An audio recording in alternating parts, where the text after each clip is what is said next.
Buenos días al grupo de Efesios 2, 8 y 9 y a los que están escuchando por YouTube.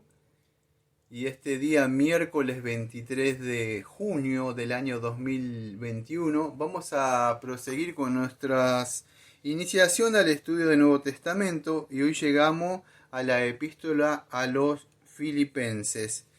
Y también fue escrita por Pablo esta epístola.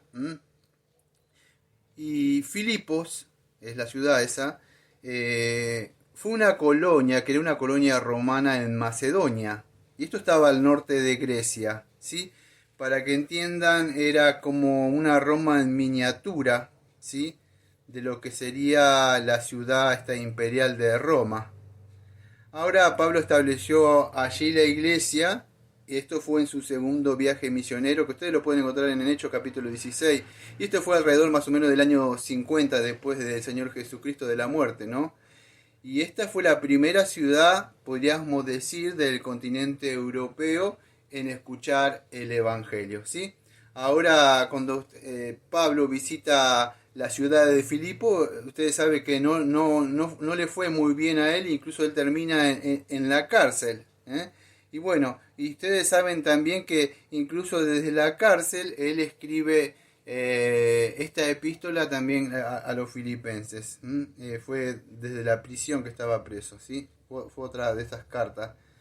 Y esto, y esto más o menos fue entre el año 61 y 63 cuando hace eso él.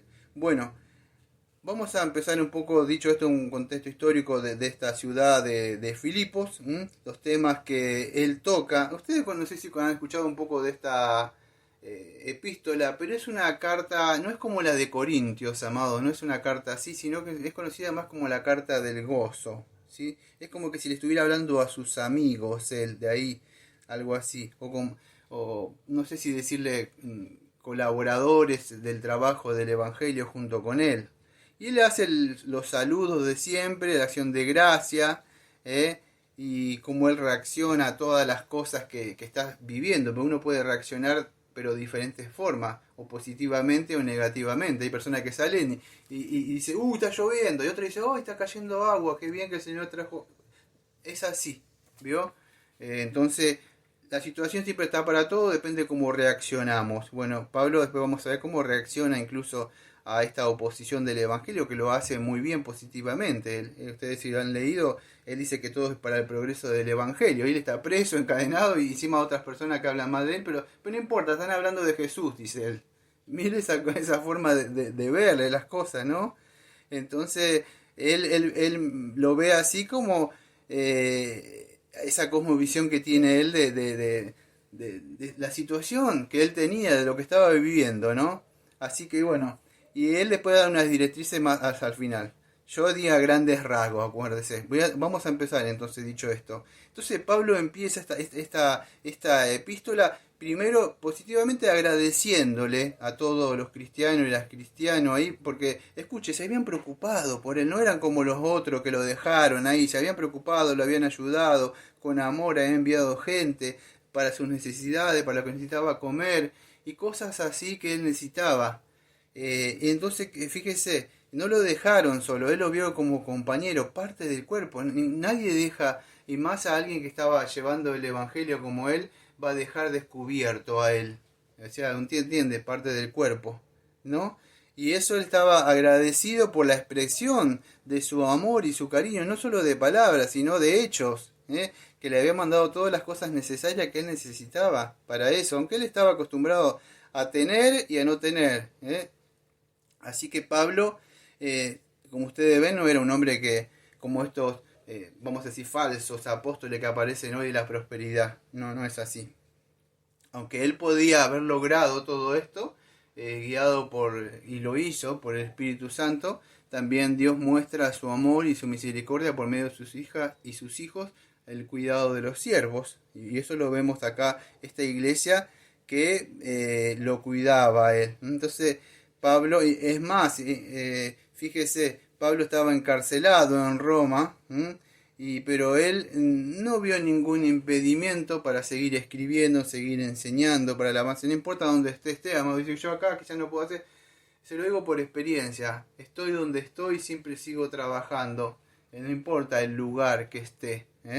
Entonces es importante que es eso. Él decía, todo esto sucede para el bien del avance del Evangelio. Todas las cosas, incluso las oposiciones que están haciendo de ello. Y eso es importante, vamos a decir, como veía Pablo esto. O sea, estas cosas que sucedían, que para otro diría un desánimo. No, estoy preso, estoy acá, como esto, como me han dicho una vez, no, esto no es de Dios lo que haces vos, me dijeron. Mire si yo me hubiera quedado con los que me dijeron que no es de Dios.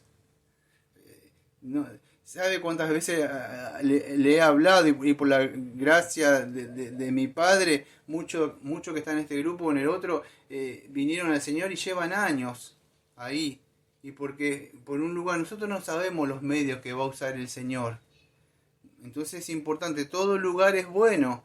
Pablo estaba escribiendo su epístola en la cárcel, imagínense, así tenemos las epístolas. Entonces es una forma de ver como él tenía esa forma de ver gozoso el Evangelio. Él se regocijaba en esto y él lo muestra, bueno, él habla muchísimas cosas, o sea que él está sacando, yo diría, su fuerza sabiendo que hay una doctrina que se llama, amados, la providencia. Dios, providencia no es que te da comida, sino que como él lleva a cabo todos sus decretos divinos, todo acá, y él lo lleva por situaciones, por oposiciones, por personas, sacar, dar, él se mueve como quiere. Y Pablo confiaba en esa providencia, ¿sí? de Dios. Ustedes leen la epístola, a mí no me da tiempo de ir ahora a estar mirando cada parte de Filipenses, pero si ustedes ven, van a ver a Pablo cómo él se regocijaba en cualquier sea la situación. Porque fíjese, él decía que él estaba persuadido de esto, que el que comenzó la obra la va a perfeccionar hasta el día de Jesucristo. Entonces dice, yo confío que esta obra la empezó el Señor y él la va a perfeccionar, ¿sí? Esa es una forma de pensar muy buena la que tenía Pablo. Y Pablo pensaba, decía, bueno, yo tanto muero o viva, no importa, porque para mí el vivir es Cristo y el morir ganancia. Qué forma de pensar gozosa y positiva, ¿no? No se estaba lamentando y llorando, tirándose ceniza sobre la cabeza este hombre. No, él ponía a hacerse. ¿A dónde estoy? Acá, entonces hago con esto que tengo acá. Tengo 2 clavos y un martillo. Y él se ponía a hacer. Eso a mí me activó mucho. Con lo que uno tiene, a dónde lo pone el Señor, ahí uno tiene que hacer. Y vemos ese espíritu del apóstol. Después sigue mucho más, tenemos para aprender ahí en el capítulo 1. Pero en el capítulo 2 ustedes ven la humillación y exaltación del Señor Jesucristo que aparece ahí. Algunos lo conocen como la doctrina, como la kenosis, que no me da tiempo de hablar. Yo una vez hablé un poco eso, pero de la humillación del Señor Jesucristo, siendo Dios, se encarnó. Pablo empieza a mostrar eso, esa doctrina que es hermosa, y diciendo que haya este sentir también que hubo en Cristo Jesús, siendo en forma de Dios, no estimó. Ahí vemos la deidad del Señor Jesucristo, ese amor bajando y encarnándose Dios mismo con nosotros, se despojó a sí mismo, no vamos a decir de su gloria, no de su deidad, él sigue siendo Dios, ¿sí? Vino a morir como representante, como cabeza federal de aquellos que el Padre le dio, y tomó la condición del hombre, porque el hombre fue el que pecó. Entonces él se humilló y se hizo obediente, vino a cumplir ese pacto que tenía con el Padre hasta la muerte. Y después por eso fue exaltado. Y todo aquel que se humille ante él, dice que se doble de rodillas, como tengo que hablar el domingo, de esa mujer que fue y lloró a los pies de Jesús y lo secó y le puso perfume y dice, tus pecados te son perdonados, mujer. Todos tus pecados. No como el otro que lo invitó, que tengo que hablar el domingo, que no se humilló, no veía pecado en él.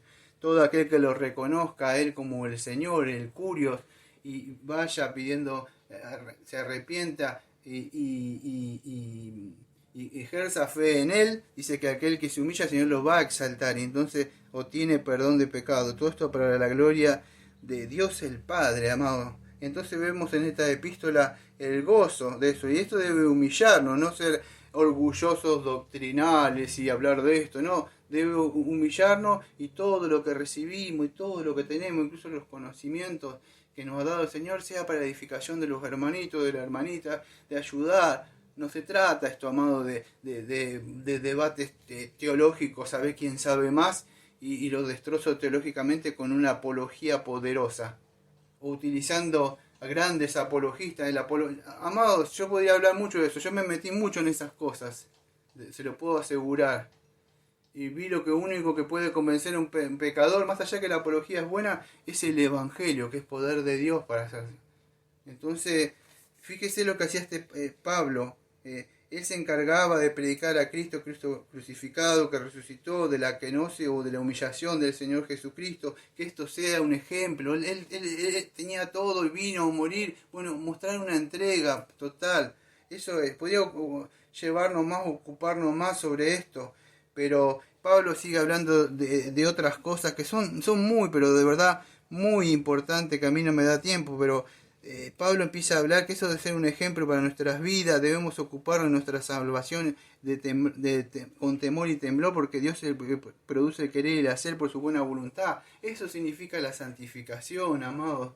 Si viendo que todo esto hizo Cristo por nosotros, apartarnos de este mundo y todo esto, y dice, él empieza a hacer porque Dios es el que pone, Dios puso un corazón nuevo para que podamos vivir una vida nueva. Entonces, es importante. Algunas personas lo entendieron, otras no la entendieron. Ahí en el capítulo 2, 19 vemos dos ejemplos de dos hombres, Timoteo y Epafrodito. Estos dos hombres eran dos compañeros. Pablo dice en una parte que él tenía, vamos a decir, a Timoteo, o sea, creo que una parte dice que como no tenía otro como Timoteo, si no me equivoco. O sea, la idea creo que en el griego koinés como el mismo espíritu. Es cuando la persona tiene el mismo espíritu de él. En el espíritu tiene y obra como él. Este hombre Timoteo no se preocupaba, vamos a decir, por las cosas de él o sus propios asuntos, sino se preocupaba por los asuntos de Cristo. Así era Timoteo, ¿sí? Por él sabía que lo había salvado el Señor y vivía para él. Y estaba el otro Epafrodito que también lo mismo. Estaba dispuesto siempre a dar su vida. A donde hay que ir yo voy, dice, a esas personas que siempre están ahí, que parecen que son metidos, pero no son metidos, son personas que de verdad quieren trabajar para el Señor, ¿sí?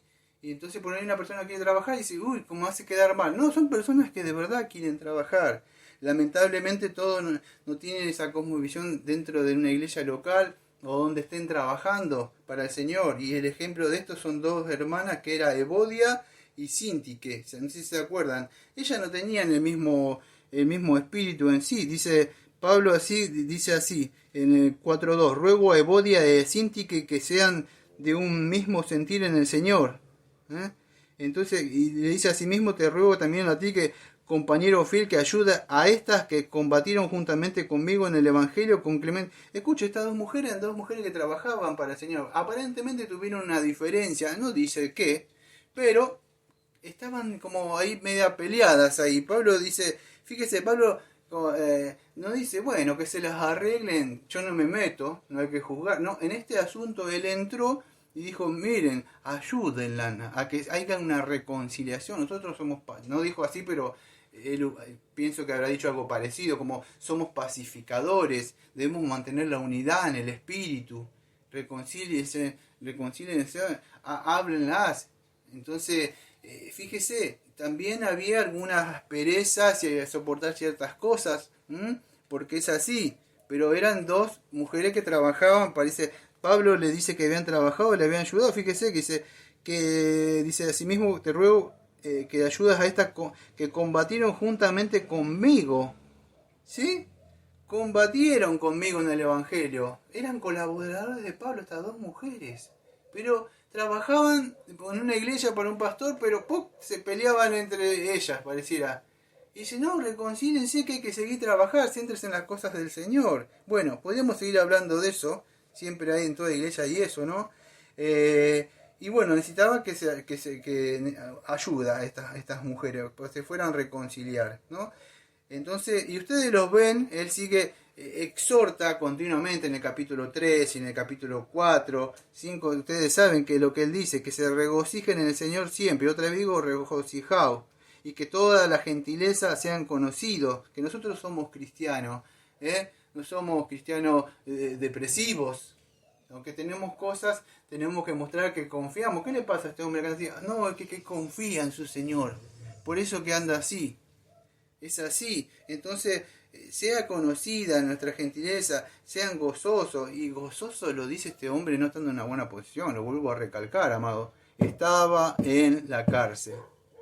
¿Sí? No tenía las cosas necesarias. Estos hermanos, fíjense que ustedes ven, les dan las cosas necesarias que él tenía ahí.